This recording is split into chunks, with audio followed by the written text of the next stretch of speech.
we'll be leaving very soon. I would say that within 2 weeks, maybe, we're hitting them very hard. Last night we knocked out tremendous amounts of missile-making facilities, as you probably read.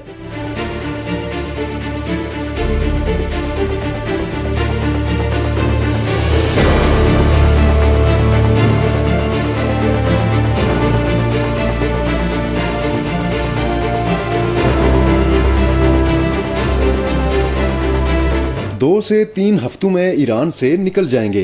अमरीकी सदर का बड़ा बयान सामने आ गया। Iran में मजीद रुकने की कोई वजह नहीं रही।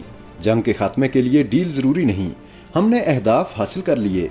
हुर्मज़ से हमारा कोई लेना देना नहीं, जिसने तेल लेना है वो खुद जाए। अमरीका अब दूसरों के लिए जंग नहीं लड़ेगा। क्या अमरीका ईरान में फंस चुका है? क्या सदर ट्रंप किसी भी सूरत जंग से निकलना चाहते हैं? कहीं ये सदर ट्रंप की नई चाल तो नहीं? अबनाए हुर्मज़ खुलवाने के हवाले से क्या कहा? सदर ट्रंप आइंदा क्या कर सकते हैं? जानते हैं आज की इस वीडियो में। अमरीकी सदर डोनाल्ड ट्रंप के ईरान के साथ जंग के हवाले से ताज़ा बयान ने आलमी सियासत में हलचल मचा दी है। एक ऐसा बयान जो न सिर्फ हैरान कुन है बल्कि सवालात के अंबार भी छोड़ गया है। क्या वाकई जंग खत्म होने के करीब है या ये किसी बड़े खेल की शुरुआत है? व्हाइट हाउस से जारी होने वाले गैर मामूली लहजे में दिए गए बयान में सदर ट्रंप ने कहा कि ईरान में मजीद रुकने की कोई वजह नहीं रही और ये कि अमेरिका आइंदा 2 से 3 हफ्तों में ईरान से निकल जाएगा या शायद इससे पहले भी निकल जाए। ये ऐलान उस वक्त सामने आया जब दुनिया अभी तक इस जंग के असरात को समझने की कोशिश कर रही है, जिसका बाज़ाब्ता ऐलान भी कभी नहीं किया गया। सदर ट्रंप का सबसे चौंका देने वाला दावा ये था कि ईरान में रजीम चेंज पहले ही हो चुकी है, लेकिन फौरन ही उन्होंने ये भी कह दिया कि रजीम चेंज अमेरिका का मकसद नहीं था। तो फिर सवाल ये पैदा होता है कि अगर मकसद कुछ और था और नतीजा कुछ और निकल आया है तो क्या ये महज इत्तफाक है या किसी गहरे मंसूबे का हिस्सा कि अमरीकी फौजी कार्रवाई का असल मकसद ईरान को जौहरी हथियार हासिल करने से रोकना था और ये हदफ हासिल कर लिया गया है। मगर हैरत अंगेज तौर पर उन्होंने ईरान की नई क़यादत को कम शिद्दत पसंद करार दिया। नाक़दीन पूछ रहे हैं कि क्या ये वही ईरान है जिसे कल तक दुनिया के लिए खतरा करार दिया जा रहा था?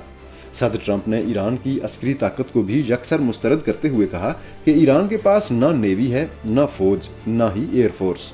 जो कुछ था वो हमने तबाह कर दिया है और अब ईरान को उठने में 15 से 20 साल लग जाएंगे। ये बयान न सिर्फ मुबस्सरीन के लिए हैरान कुन है बल्कि अस्करी माहिरीन के मुताबिक ज़मीनी हकाइक से मुतसादम भी लगता है। मज़ीद बरां अबनाए हुर्मज़ जैसे हसास आलमी तजारती रास्ते के हवाले से अमरीकी सदर का कहना था कि जो कुछ होगा इससे हमारा कोई लेना देना नहीं। उन्होंने फ्रांस, चीन और दीगर ममालिक को मशवरा दिया कि अगर उन्हें तेल चाहिए तो वो खुद अपनी हिफाजत करें। उन्होंने कहा कि या तो ये ममालिक अमेरिका से तेल खरीदें या फिर खुद जाएं और अबनाए हुर्मज़ खुलवा कर तेल हासिल कर लें।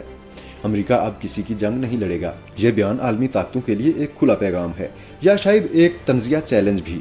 अब सबकी नज़रें कल होने वाले सदर ट्रंप के खिताब पर जमी हुई हैं, जहां ईरान जंग से मुतल्लिक अहम ऐलान मुतवक्के है। सवाल यह है कि क्या वाकई जंग खत्म हो रही है या दुनिया एक नए और ज़्यादा पेचीदा मरहले में दाखिल होने जा रही है, क्योंकि दुनिया ने ये नोट किया है कि सदर ट्रंप अमूमन कहते कुछ और हैं और करते कुछ और हैं। मगर लगता यह है कि कहानी अभी ख़त्म नहीं हुई बल्कि असल सनसनीखेज़ मोड़ शायद अभी आना बाकी है। इसे जानने के लिए हमें कुछ मज़ीद इंतज़ार करना होगा। वीडियो पसंद आई है तो लाइक और शेयर कर दें और मज़ीद ऐसी वीडियोज़ के लिए पीजी प्राइम सब्सक्राइब कर लें।